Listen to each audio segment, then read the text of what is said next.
Vamos agora para o episódio 2, que eu vou contar de campanha para vocês. Por que eu trago toda essa introdução? Que a equipe fica falando, né, para fazer a introdução, fica enchendo esse meu saco aqui. Por quê? Porque vocês têm que saber como é que funciona na ponta. Eu tenho pavor de começar com as pessoas, porque eu venci. Não, filho, não é assim. Existe um grupo, né? A gente bota a tecnicidade, a gente coloca o conhecimento, a gente coloca a estratégia, porque a gente já passou por todo esse bastidor. Então, eu só posso falar quando eu sei fazer. Então, vamos lá. E aí a minha equipe quer que eu conte só a vitória. Não vou contar só a vitória, não. Então, vamos lá. Vamos falar da campanha. O que eu quero trazer para vocês dessa campanha específica, tá? Essa campanha eu cheguei na cidade e o prefeito e o adversário, né? Não o prefeito, o adversário na época ele tinha 60% dentro da pesquisa, tá?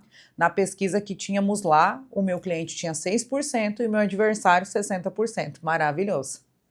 Naquele momento, meu adversário, ele era, assim, o prefeito, né? Meu adversário que eu chamo, gente, porque a gente vive essa campanha, a gente tá ali, tá?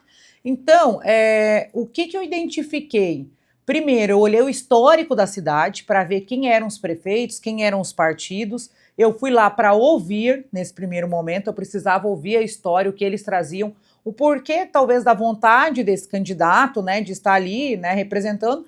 E aí eu entendi que durante 32 anos foi o mesmo grupo político que comandou, né? Queria botar aqui, mas não dá para botar. Eu queria botar as fotinhas que tem lá da sala, que trocava um prefeito assim para outro, para outro, para outro. E era sempre os mesmos, tá? E aí esse prefeito que está lá agora, que foi eleito, ele é um empresário que nunca tinha participado de campanhas políticas assim. Não concorreu nunca a vereador. Talvez a síndico do prédio dele, não sei, mas fora isso não tinha. E aí, gente, um empresário que estava cansado de como o município que ele mora, que ele vive, que ele tem os filhos, estava naquele momento e que ele tem os empreendimentos dele. Passado, sim, muita dificuldade com uma enchente e tudo. Isso aí eu vou contar lá na frente, esses dados que a gente trouxe, tá?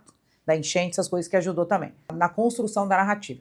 Então, quando eu identifiquei tudo aquilo ali, eu voltei para a equipe, trouxe os dados para a minha equipe aqui e disse, nós vamos fazer essa campanha e nós vamos vencer. Lembrando, falaram assim que só pode que tu é louca. 60% numa pesquisa e tu com 6%. Olha a informação que o candidato me deu na época lá, sentadinho, tomando um café com ele.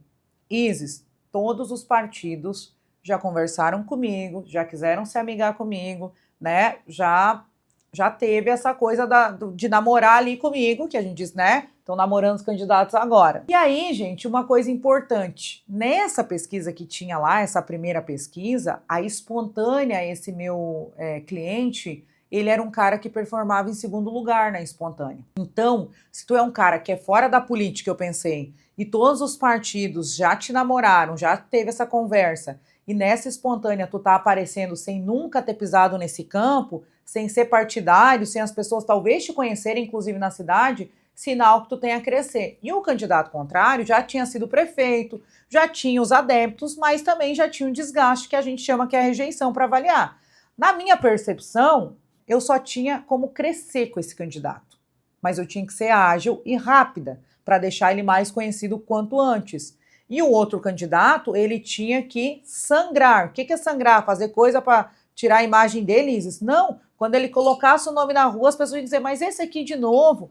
Então eu queria muito que fosse ele, inclusive, porque às vezes falava assim, talvez não fosse ele, isso, aquilo. Então eu queria muito que fosse ele, tá? Então, passando por isso, eu vou contar lá no episódio 3 como é que a gente começou a tomar as decisões depois que a gente decidiu sim trabalhar com essa campanha. Vamos lá para o episódio 3, aí eu tenho tempo para tomar meu mate também, que tô só falando, parece microfone. Bora lá!